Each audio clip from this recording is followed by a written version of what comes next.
सावन के महीना में कजरी एक लेके आल है। अगर पसंद आई तो चैनल के लाइक सब्सक्राइब जरूर करिए। कौना भाव में लिखले हम कवि जी, रिम झिम बरसा लागल सवनवा,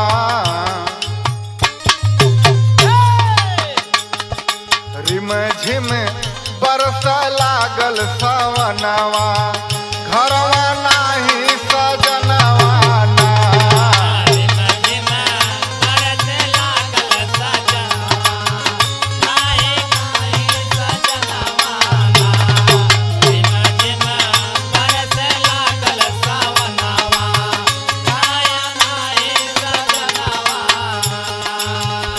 सुभाष भैया कौनो दुल्हन के बिरह पिया यही परदेश मुंबई में आके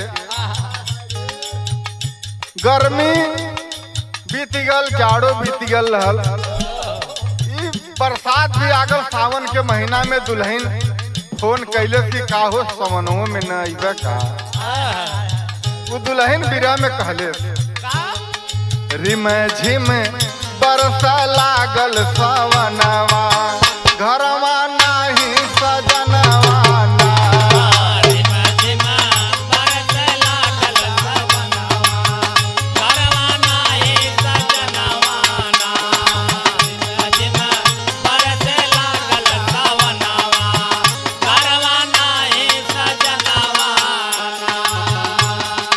नाही सजनवा ना हो, घरवा नाही सजनवा ना।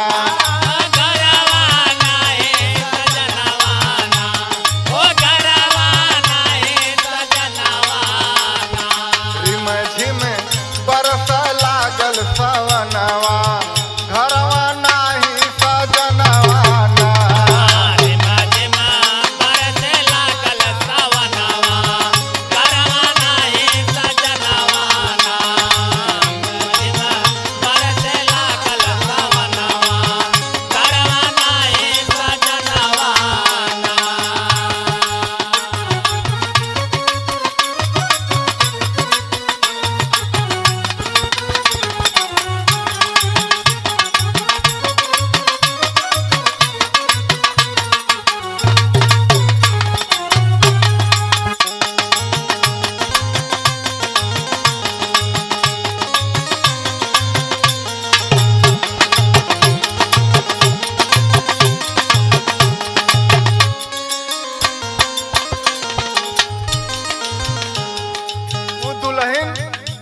सैया बिना अपने पागल बा। का कहले, रहिया जोहत बीते उमरिया, कहिया आई है मोर संवरिया।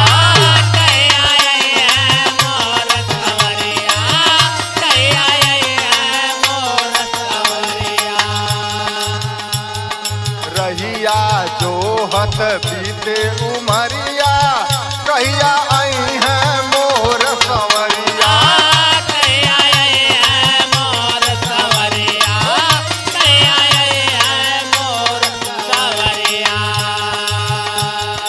झर झर बरसेला नयनवा, घरवा नाही सजनवा ना।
जाड़ा गरमी बीतल अषाढ़वा तबो नाही अइल सजनवा।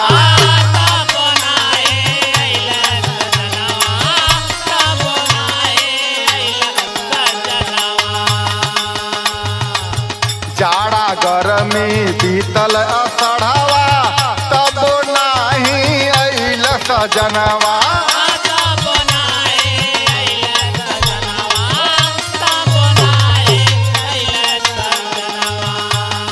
पिया बिन तनिको लागे न मनवा, पिया बिन तनिको लागे न मनवा, घरवा नाही सजनवा ना। पिया बिन तनिको लागे न मनवा, घरवा नाही सजनवा ना। पिया बिन तनिको लागे न मनवा, घरवा नाही सजनवा ना।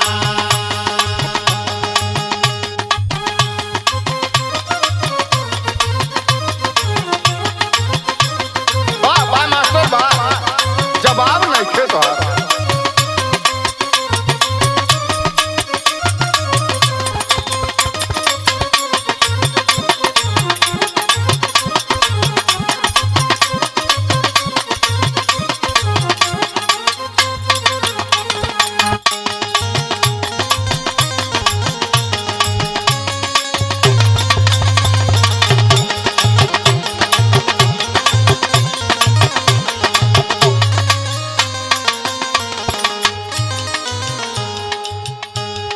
दुल्हन जब भी परदेश से ओकरे गांव के क्यों जा ओके हमेशा बहकावा कि का हो, जब वो हाल चाल पूछे का हो हमारे जने मिलल रहला, कहाँ देखाल तो रहलन लेकिन उनकर मौत हमारे समझ में नहीं आवा। नाला सोपारा में खाली रिक्शा चलाओ तब वो दुल्हन कहले लागे मतिया मरले सवतिया यही से ना आया वह परदेसिया।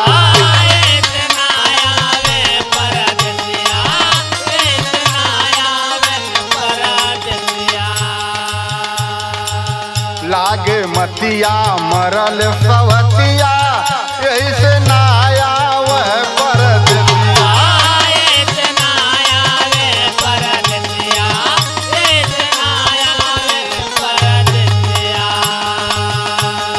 रही रही बिरह के बेध बनवा, रही रही बिरह के बेध बनवा, घरवा नाही सजनवा ना। रही रही बिरह के बेध बनवा, घरवा नाही सजनवा ना। रही रही बिरह के बेध बनवा, घरवा नाही सजनवा ना। वो दुल्हन एकदम परेशान हो गई, ओकरे जे भी परदेश से जाए गांवपुर के ओके बहकावे लगे कि अरे वो उनकर मौत वहाँ कुछ समझ में नहीं आवत बा। वो दुल्हन परेशान हो गई तो कैले का कैसे सुनी है दिल के बतिया मतिया मरले बासवतिया।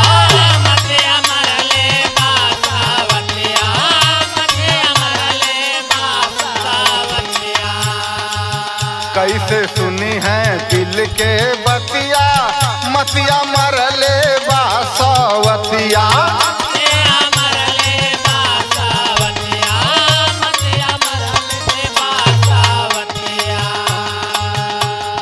छेदी अशोक मारे में हनवा, अगर कौनो दुल्हन के पिया परदेश में हो, अगर वो दुल्हन के केहू कह दिले कि का हो, अरे 6-7 महीना 8 महीना साल भर हो गल तो हरे जने अइलन नहीं, तो वो दुल्हन पे का बीती सुबह दिया। यह से यह लाइन पे कवि जी लिखलन छेदी अशोक मारे में हनवा, घरवा नाही सजनवा ना।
हेलो। हेलो। का हो? बोला हो। अरे अइबा ना। ऐसा आज बड़ा प्रेम से बोलत हो। अरे इतना बढ़िया मौसम बा तो प्रेम से ना बोलत तो का बोलत। हम जाना थे रिमझिम सावन का सतावत है, यही से बड़ा प्रेम से बोलत है। हाँ तो सुना। बोला। राजा या जमा जा। सुनत हवा हो? हाँ सुनत है, बोला। राजा या जमा जा तलवा तलैया में धान के रुपैया में ना।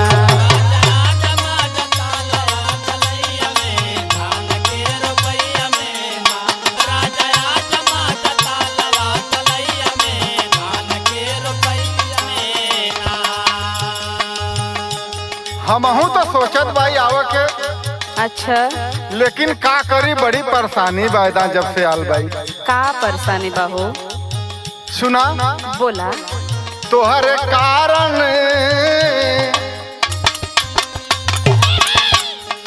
कारण कमाई परदेश में बड़ुए कलेश में ना।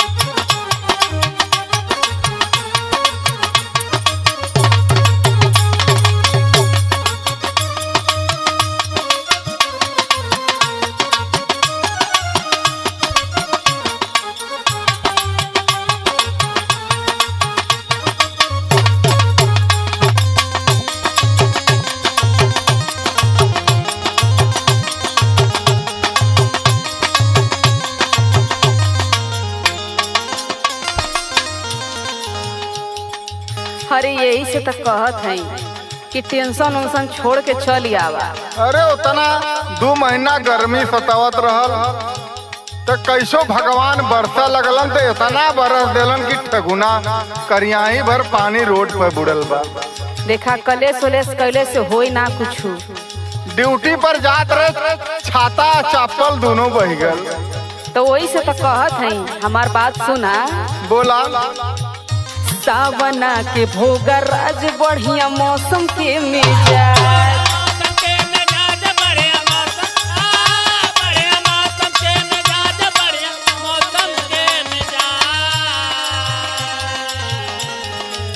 इतना रोमांटिक मौसम बा, लेकिन तू अइबा ना आवत का करी। अरे तोरे बतिया से हम बुझत है कि तुम्हें कौन परेशानी बा।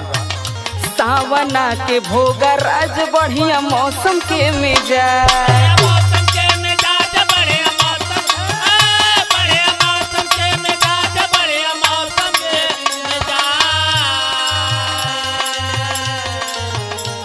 औरी सुना।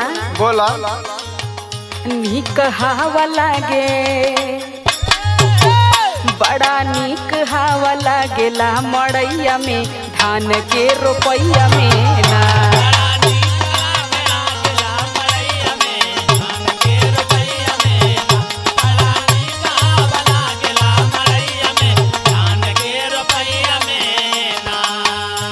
सुना।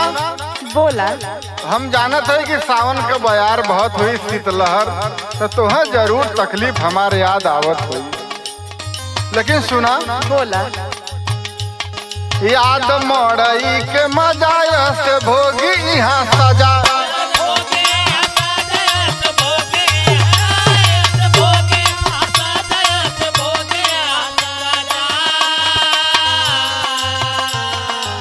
जब जब मड़ई का सीन याद आवला तो हमें बड़ा तकलीफ होला। याद मड़ई के मजा से भोगी यहाँ सजा।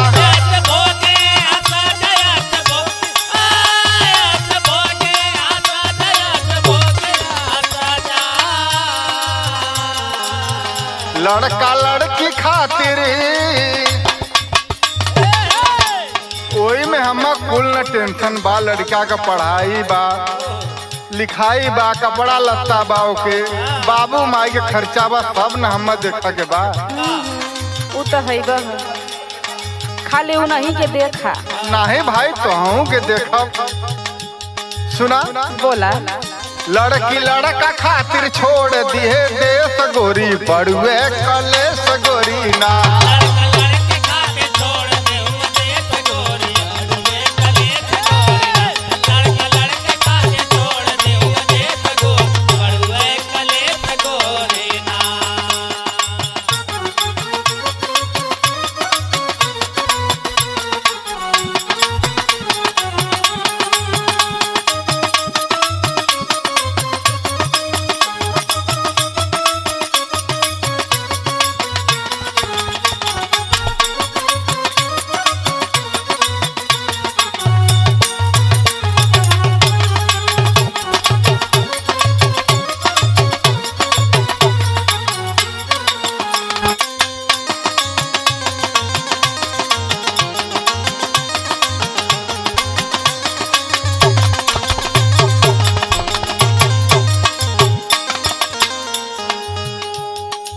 अच्छा जायदा कुल टेंशन छोड़ा, तोहे एगो बात बताई।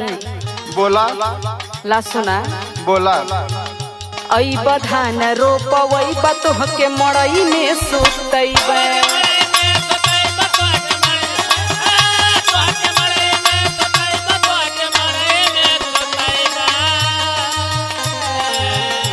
जवन घर के मड़ई में मजा बा ना वो दुनिया के कौनो कोना में ना मिली। जानत हवा कि ना? अरे तू बोलावत हो कि सूली पे चढ़ावत हो? अरे नाही हो, प्यार का भाषा सुनावत है। अच्छा।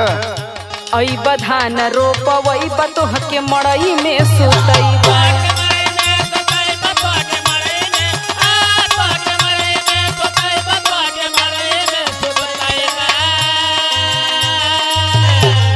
इतना सुख दे हम ना कि जियरा तार तार हो जाई तोहार। अच्छा। सुना कैसे? बोला। गरम तेल लेके सुनत हवा ना? हाँ सुनत है। बोला। गरम तेल तोहर मलब करी हैया में धान के रोपैया में ना।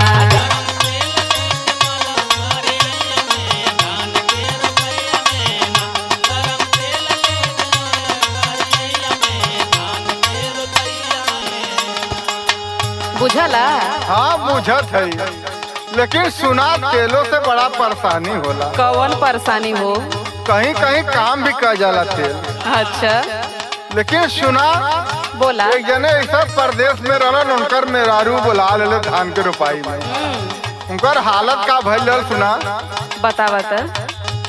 तेल मला दे के अतरा कभी अशोक झेल खतरा।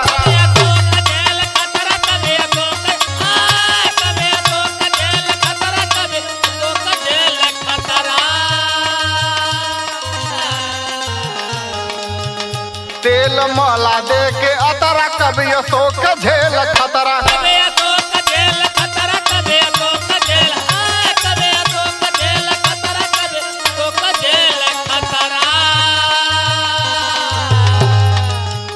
छेदिया दो कहे छेदिया दो कहे बढ़ले के सगोरी बड़ुए कले सगोरी ना।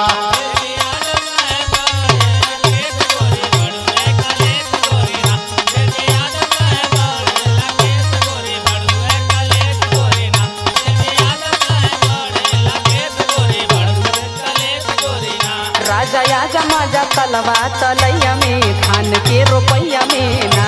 तोर कारण कमाई परदेश में बड़ुए कलेश में ना। राजा आजा माजा तलवा तलैया में धान के रोपैया में ना। तोर कारण कमाई परदेश में बड़ुए कलेश में ना। हाँ तो कलेश वलेश छोड़ा, जल्दी आवा। चला जब ठीक कहत बाबू, जब परेशानी बात हो तो अवही कोई हम।